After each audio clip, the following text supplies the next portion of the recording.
အရှင်ဖေယားတပည့်တော်မအမေအတွက်တရားလေးတစ်ပုဒ်လောက်ပြောပြပါဖေယားသားတစ်ယောက်ကနေ့စဉ်တိုင်းတောက်စားမူးယူနေတော့အမြဲတမ်းအမေစိတ်ဆင်းရဲနေရပါတယ်ဖေယားတီလေးခိုင်ဆိုတဲ့အကောင့်ပိုင်ရှင်ကမိသားစုမေတ္တာပြိုင်ပွဲဆိုတဲ့ပြောဆိုမှုရဲ့အောက်မှာစာလေးရေးပို့လာတယ်သားတစ်ယောက်ကတောက်စားနေလို့နေ့စဉ်စိတ်ဆင်းရဲနေရတယ်ဆိုတာတကယ်တော့တောက်စားနေတဲ့သားကြောင့်လို့အတိအကျပြောလို့မှန်မယ်မထင်ပါဘူးတကယ်ကတော့အဲ့ဒီသားအပေါ်ထားနေတဲ့မိခင်တန်ရောစဉ်ကြောင့်ပဲဖြစ်မယ်လို့မြင်မိတယ်ငါသားလေးတောက်နေတယ်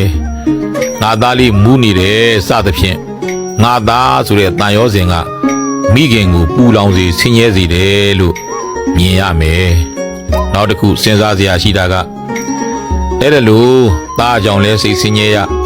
သမီးကြောင့်လဲစိတ်ဆင်းရဲရငဖြူကြောင့်လဲစိတ်ဆင်းရဲရငနီကြောင့်လဲစိတ်ဆင်းရဲရဆိုရင်ကိုယ့်ဘဝစိတ်ချမ်းသာစရာဆိုတာရှိလာပါဦးမလားဒါကြောင့်ကိုယ့်စိတ်ကိုတော့မဆင်းရဲအောင်ထားရရမယ်ပြီးတော့ကိုယ့်စိတ်တွေဆင်းရဲလို့ကိုယ့်စိတ်တွေပူလောင်နေလို့ကိုယ်ခန္ဓာလဲကျမ်းမာရေးတွေထိခိုက်တွေဖြစ်လာရင်ဘယ်သူခံရမှာလဲအဲ့ဒီသူတွေကအစားဝန်ခံပေးမှလားပေါ့ဒါလဲသိထားတဲ့နဲ့စဉ်းစားတဲ့အရာပဲနောက်တစ်ခုစဉ်းစားရမှာသိမြင်ရမှာက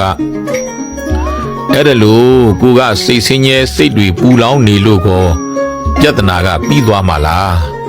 တောက်နေတဲ့သားကမတောက်ပဲနေသွားမှာမို့လားလောကမှာစိတ်ဆင်းရဲစိတ်ပူလို့ပြီးမြောက်အောင်မြင်သွားတဲ့ပြဿနာလို့တခုမှရှိလိမ့်မယ်လို့မထင်မိပါဘူးဒါကြောင့်ဘသူကြောင့်ဖြစ်ဖြစ်ဘာကြောင့်ပဲဖြစ်ဖြစ်သမီးကြောင့်ပဲဖြစ်ဖြစ်ကိုယ်စိတ်ကိုမဆင်းရဲစေသင့်ဘူးဆိုတာသိမြင်ထားကြပါအဲ့လိုဆိုသားသမီးတွေကိုပြစ်ထားရမှာလားမဟုတ်ပါဘူးမိဘဖြစ်နေတော့မိဘဝတရားရှိတဲ့အတိုင်းပါပါနိဝရင်ဒီဆိုတဲ့အတိုင်းမကောင်းတာတွေကနေပြောဆိုဆုံးမတားမြစ်ရမှာပေါ့ကလျာဏီနိဝေသင်တိကောင်းတာတွေညွှန်ပြပေးရမှာပေါ့ငါသားရဲ့မတောင်းတဲ့ကွယ်စသဖြင့်မိဘဆိုတာသားသမီးတွေကိုပြောဆိုဆုံးမရမှာပါဒါပေမဲ့မိဘဝတရားတွေထဲမှာသားသမီးတွေအတွက်စိတ်ပူပေးရမယ်စိတ်ဆင်းရဲပေးရမယ်လို့မပါဘူးနော်မိဘတာဝန်တိုင်းသားသမီးတွေကိုပြောဆိုဆုံးမပေးပါလျက်နဲ့ပြောလို့ဆိုလို့ဆုံးမလို့မရတဲ့အခါသဗ္ဗေတ္တကာမတကဘောဩငါမိဘဝတရားအတိုင်းပြောဆိုဆုံးမခဲ့တာပဲဒါပေမဲ့ငါပြောဆိုဆုံးမလို့မရတဲ့အခါသူတောက်လို့သူရန်နေဖြစ်သူတောက်လို့သူယုံရောက်ခါရောက်ဖြစ်တာငါဘာတတ်နိုင်မှာလဲပေါ့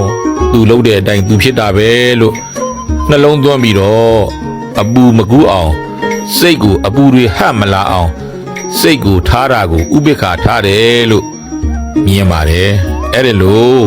ထားတဲ့စိတ်ထားမှုဟာအလွန်မြတ်တဲ့စိတ်ထားမှုလို့ဆိုပါတယ်သားကအရက်ဒီဘာတွေတောက်လို့မူးယူမိရန်နေဖြစ်လို့ပဲဖြစ်စေလဲလို့ကွဲလို့ပြဲလို့ပဲဖြစ်စေပေါက်ပြဲတန်ရာတွေရရင်မိဘဝတရားတိုင်းဆေးကူးတင်လဲကူပေးရမှာပါပဲဆေးကံပို့ပေးတင်လဲပို့ပေးရမှာပေါ့ဥပိ္ပခာထားတယ်ဆိုတာသားစိုးသမီးစိုးတွေကိုပြစ်ထားလိုက်တာမျိုးမုန်းနေလိုက်တာမျိုးမဟုတ်ဘူးလို့ယူဆတယ်အဲ့ဒါလိုသားစိုးသမီးစိုးတွေကိုမိဘတွေကပြစ်ထားလိုက်ကြရင်ကိုဟာမိဘဝတရားပြက်ကွက်သူဖြစ်ကုန်မှာပေါ့ဒါကြောင့်ပြစ်လည်းမထားရပါဘူးသို့တော်လည်းစိတ်ကိုတော့လည်းဆင်းရဲတာပူလောင်တာမဖြစ်အောင်သူလှုပ်တဲ့အတိုင်းသူဖြစ်တာဆိုတဲ့အသည့်အမြင်ဟာ